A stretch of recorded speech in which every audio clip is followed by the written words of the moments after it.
அனைத்து ஊடகங்களுக்கும் பத்திரிகைகளுக்கும் வணக்கம். அனைத்து இந்திய அண்ணா திராவிட முன்னேற்ற கழக தலைமையிலே அமைக்கப்பட்டுள்ள தேசிய ஜனநாயக கூட்டணியுடைய கட்சிகள் ஏற்கனவே கூட்டணியில் அமைந்துள்ள கட்சிகளுக்கு ஒவ்வொரு கட்சிகளுக்கும் எத்தனை இடம் என்று அறிவிக்கப்பட்டு விட்டது. இப்பொழுது அறிவிக்கப்பட்ட அதன்படி எந்தெந்த தொகுதி எங்கள் கூட்டணியில் இடம்பெற்றுகின்ற கட்சிகள் ஒதுக்கப்படும் என்ற அறிவிப்பை இப்பொழுது வெளியிடுகின்றேன். பாரதிய ஜனதா கட்சி, தேசிய ஜனநாயக கூட்டணியில் அங்கமைக்கின்ற பாரதிய ஜனதா கட்சி ஏற்கனவே 27 இடங்கள் வருகின்ற சட்டமன்ற பொதுத் தேர்தலில் போட்டியிடுவதற்கு ஒதுக்கப்பட்டுள்ளன. அதில் 27 தொகுதிகளுடைய பின்வருமாறு: 1 மயிலாப்பூர், 2வது தளி, 3வது மொடக்குறிச்சி, 4வது உதகமண்டலம், 5வது அமனாசி, 6வது திருப்பூர் தெற்கு, 7வது கோயம்புத்தூர் வடக்கு, 8வது கந்தர்வக்கோட்டை, 9வது புதுக்கோட்டை, 10வது திருப்பத்தூர், 11வது மதுரை தெற்கு, 12வது சாத்தூர், 13வது திருச்செந்தூர், 14வது வாசுதேவநல்லூர், 15வது ராதாபுரம், 16வது நாகர்கோவில், 17வது விளவன்கோடு, 18 ஆவடி, 19வது திருவண்ணாமலை, 20வது தஞ்சாவூர், 21வது திருவாரூர், 22வது அறந்தாங்கி, 23வது மானாமதுரை, 24வது ராமநாதபுரம், 25வது குளச்சல், 26வது பத்மநாபபுரம், 27வது ராசிபுரம் தனி. இந்த 27 சட்டமன்ற தொகுதியிலும் பாரதிய ஜனதா கட்சி போட்டியிடும்.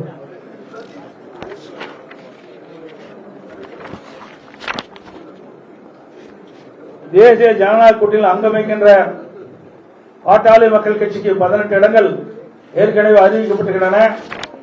அந்த 18 இடங்களில் உள்ள சட்டமன்ற தொகுதியில எந்தெந்த தொகுதிகள் ஒதுக்கப்பட்ட விவரத்தை இப்பொழுது தெரிவிக்கின்றேன்.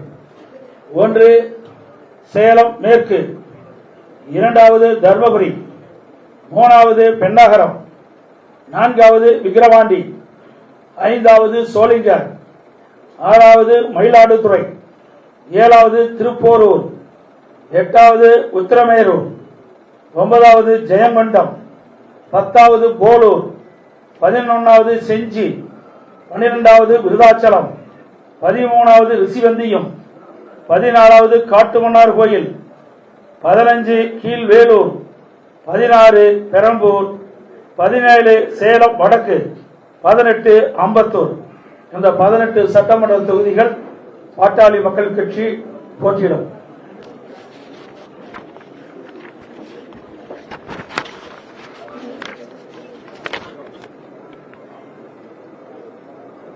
அம்மா மக்கள் முன்னேற்ற கழக கட்சிக்கு ஏற்கனவே 11 சட்டமன்ற தொகுதியில் அறிவிக்கப்பட்டுள்ளன. அந்த 11 சட்டமன்ற தொகுதியில் எந்தெந்த தொகுதிகள் அந்த கட்சிக்கு வழங்கப்படுகின்ற விவரத்தை தெரிவிக்கின்றேன். 1 பெரியகுளம், 2வது மன்னார்குடி, 3வது திருவையாறு, 4வது காரைக்குடி, 5வது திருப்பத்தூர் மாவட்டம், 6வது நாங்குநேரி, 7வது ஒட்டப்பிடாரம், 8வது திருச்சிராப்பள்ளி மேற்கு, 9வது சைதாப்பேட்டை, 10வது பூந்தமல்லி, 11வது மடத்துக்குளம். இந்த 11 சட்டமன்ற தொகுதியிலும் அம்மா மக்கள் முன்னேற்ற கழகம் போட்டியிடும்.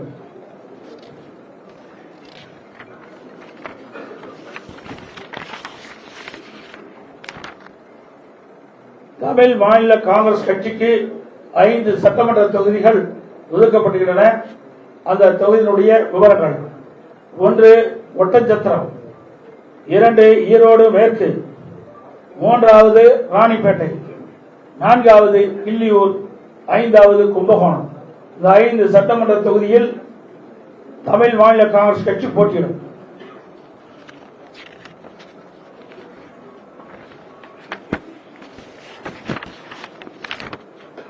இந்திய ஜனநாயக கட்சி போட்டியிடுகின்ற விவரங்கள்: 1 பல்லாவரம், 2 குன்னம். 2 சட்டமன்ற தொகுதியிலும் இந்திய ஜனநாயக கட்சி போட்டியிடும்.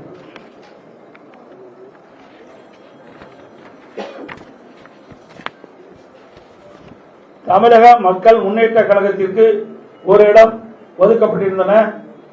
அதனுடைய விவரம்: விருதுநகர் மாவட்டம் ராஜபாளையம் சட்டமன்ற தொகுதி ஒதுக்கப்பட்டிருந்தது.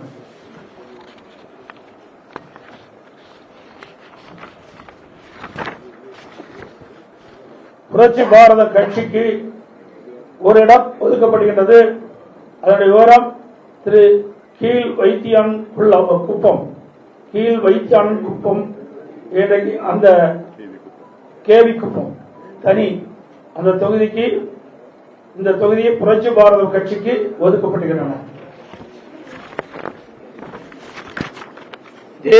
அனைத்து இந்திய அண்ணா திராவிட முன்னேற்ற கழக தலைமையில் அமைக்கப்பட்ட தேசிய ஜனநாயக கூட்டணியில் அங்கம் வைக்கின்ற கட்சியினுடைய தொகுதி பட்டியல் அறிவிக்கப்பட்டுவிட்டது, நிறைவு ஆகிவிட்டது. எஞ்சிய தொகுதியில் அனைத்து இந்திய அண்ணா திராவிட முன்னேற்ற கழகம் போட்டியிடும்.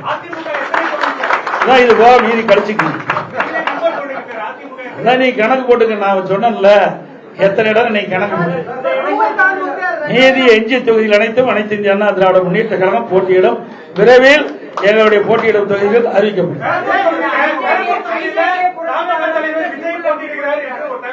இதுங்க பெரம்பூர் தொகுதியில தாவேக தலைவர் விஜய் போட்டியிட இருக்கிறார் என்று தகவல் சொல்றாங்க. அவர்களை எதிர்த்து அதிமுக நேரடியாக களம் காணவில்லையா? இது என்ன கேள்வி? கூட்டணியை அமைத்த பிறகு எல்லாம் சமமா தான் பார்க்கணும். இவர் பெரியவர் அவர் பெரியவர் அங்க இடம் கிடையாது. எங்க கூட்டணியை பொறுத்த வரைக்கும் அனைவரும் சமம். எல்லா கட்சிக்கும் பலம் இருக்கின்றது. ஒவ்வொரு கட்சியும் சேர்ந்தால்தான் வெற்றி பெற முடியும். சிறுதுளி பெருவெல்லம். ஆகவே இந்த கட்சி சின்னது அந்த கட்சி சின்னதெல்லாம் இங்க இடமே கிடையாது. இங்கே எங்க கூட்டணியில் அங்க வைக்கின்ற கட்சிகள்லாம் ஒரே தான் பார்க்கிறோம். எங்க கட்சி அத்தனை பேரும் ஒருமுகமாகத்தான் பார்க்கிறோம். அதனால அனைத்து கட்சி எங்க 234 தொகுதிகளும் எங்களுடைய கூட்டணி கட்சியுடைய வேட்பாளர்கள் வெற்றி பெறுவார்கள். அதிமுக ஆட்சி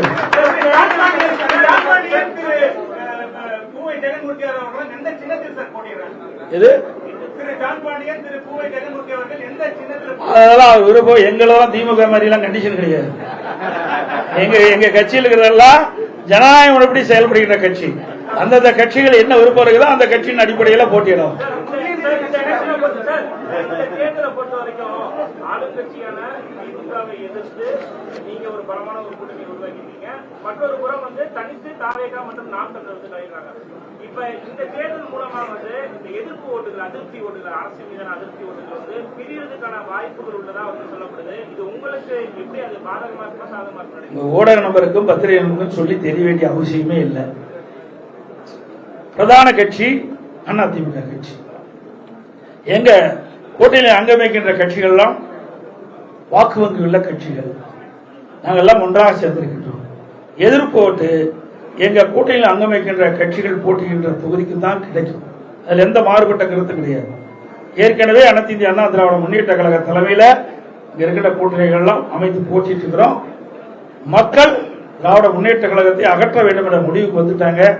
மக்கள் கொதித்து போய் இருக்கிறாங்க. அனைத்து இந்திய அண்ணா திராவிட முன்னேற்ற கழகம் கடந்த 5 ஆண்டுகளமாக பிரதான எதிர்கட்சியானது சட்டமன்றத்திலே மக்களுடைய பிரச்சனையை எடுத்து வைத்து மக்களுக்காக வாதாடி இருக்குது. அதான் பார்க்கணும். மக்களுக்காக போராடுகின்ற கட்சி அதிமுக கட்சி. எங்க கூட்டணியில் அங்க வைக்கின்ற கட்சிகள் அனைத்தும் மக்களுக்காக போராடி கொண்டிருக்கின்றன. அவ்வப்போது எந்தெந்த இடத்துல மக்களுக்கு பிரச்சனை இருக்குதோ அந்தந்த இடத்துல எங்களுடைய கூட்டணி கட்சி தலைவர்கள் ஏற்கனவே அவர்கள் மக்களுக்காக சேவை செய்து கொண்டிருக்கிறாங்க. மக்களுடைய பிரச்சனையை தீர்ப்பதற்காக அரசுடைய கவனத்திற்கு கொண்டு வருவதற்காக போராட்டங்கள் ஆர்ப்பாட்டம் நடத்தி கொண்டிருக்கிறார்கள். ஆக அப்படி இருக்கின்ற பொழுது எதிர்ப்பு எங்க கிடைக்கும்? மக்களுக்காக யார் குரல் கொடுக்கிறாங்களோ அவருக்கு தானே கிடைக்கும். வீட்டில் இருக்கிறவங்களுக்கு கிடைக்காது.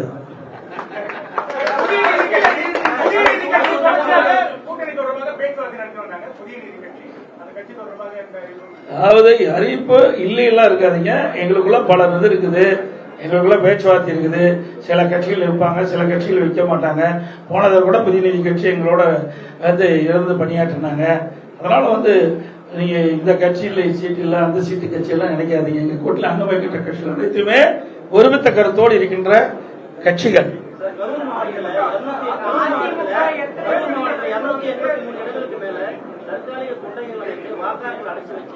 சாப்பாடு, அவங்களுக்கு பிரியாணி, சரக்கு, காசு எல்லாம் கொடுக்கறதா இன்னைக்கு புகார் கொடுத்துருக்காங்க. ஏற்கனவே கடந்த தேர்தல் இதே மாதிரி அட்டூழியம் பண்ணிருக்காங்க. கொளத்தூர் அண்ணா நகர் சட்டமன்ற தொகுதியில வாக்காளருடைய கைபேசி எண்ணை வாங்கி கூகுள் பே மூலமா பணம் அனுப்புறதா சொல்றாங்க. இதையெல்லாம் தயவு செய்து பத்திரிகையில போடுங்க, ஊடகத்துல போடுங்க, மக்களுக்கு தெரியட்டும். இதையெல்லாம் கொண்டு போய் சேர்க்கக்கூடிய பொறுப்பு ஊடகத்துக்கும் பத்திரிகை தான். நாங்க தேர்தல் ஆணையத்துக்கு தான் கொடுப்போம். ஆனா பத்திரிகை என்பது, ஊடகம் என்பது மிகப்பெரிய ஆயுதம்.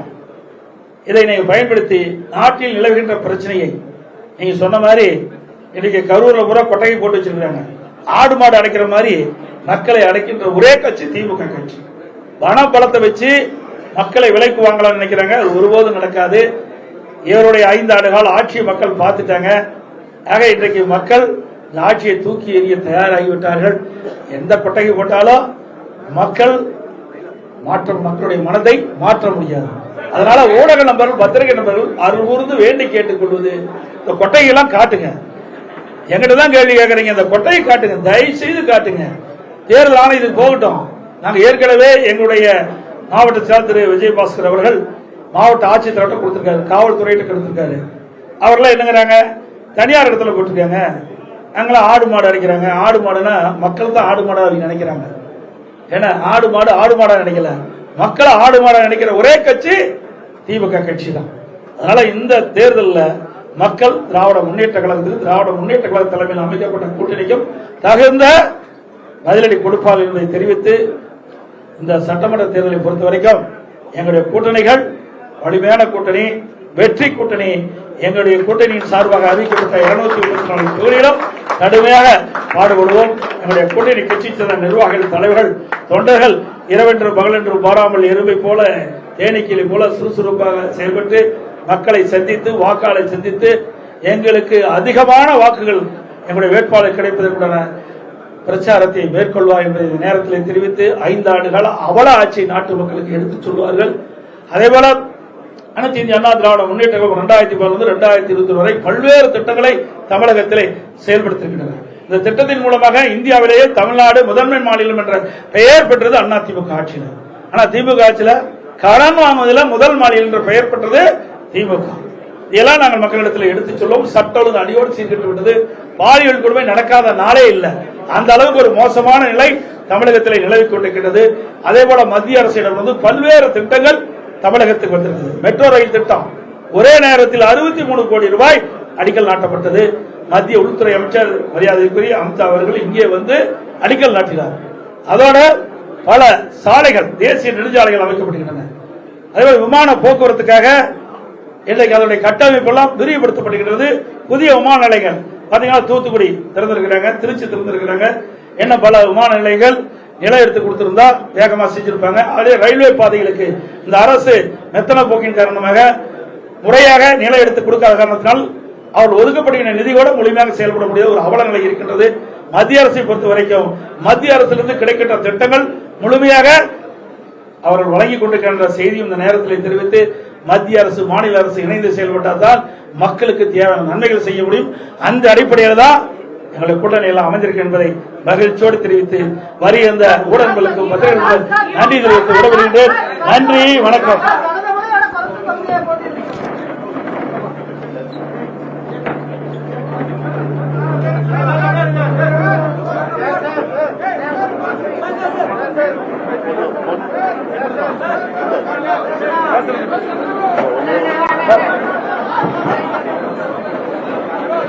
பேசுறீங்களா?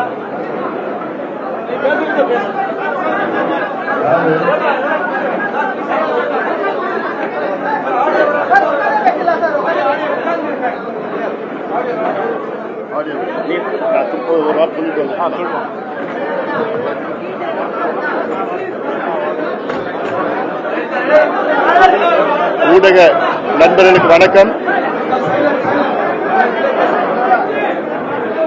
ஊடக நண்பர்களுக்கு வணக்கம். எங்கள் கூட்டணி மெகா கூட்டணி. எங்கள் கூட்டணி சுமூகமான முறையிலே முடிவு செய்து வெற்றி கூட்டணியாக அறிவித்திருக்கின்றார் முன்னாள் முதலமைச்சர் கூட்டணியின் தலைவர் மரியாதைக்குரிய திரு எடப்பாடி பழனிசாமி அவர்கள். இந்த கூட்டணி உருவாக்கிய காரணம் இந்த மோசமான திமுக ஆட்சியை வீட்டுக்கு அனுப்ப வேண்டும், தமிழ்நாட்டை திவாலாக்கிய திமுகவை வீட்டுக்கு அனுப்ப வேண்டும், தமிழ்நாட்டில் ஒவ்வொரு நாளும் பெண்களுக்கு பாதுகாப்பு இல்லாத ஒரு சூழல், பெண் குழந்தைகள் பாலியல் வன்கொடுமை செய்து கொடூரமான முறையிலே கொலை செய்கின்ற ஒரு சூழல், இளைஞர்களுக்கு வேலை இல்லை, மது கஞ்சா போன்ற அத்துணை போதை பொருட்கள் கிராமந்தோறும் விற்றுக் கொண்டிருக்கின்ற இந்த திமுகவை அகற்ற வேண்டும் என்ற நோக்கத்திலே இந்த கூட்டணியில் நாங்கள் எல்லோரும் ஒன்று சேர்ந்திருக்கின்றோம். இந்த கூட்டணி தலைமையிலிருந்து கிளை வரைக்கும் ஒருங்கிணைப்பு மிக சிறந்த முறையிலே நடைபெற்றுக் கொண்டிருக்கிறது. இந்த தேர்தலில் மிகப்பெரிய வெற்றியை நாங்கள் பெறுவோம். குறைந்தது 200 தொகுதிகளில் நாங்கள் வெற்றி பெறுவோம்.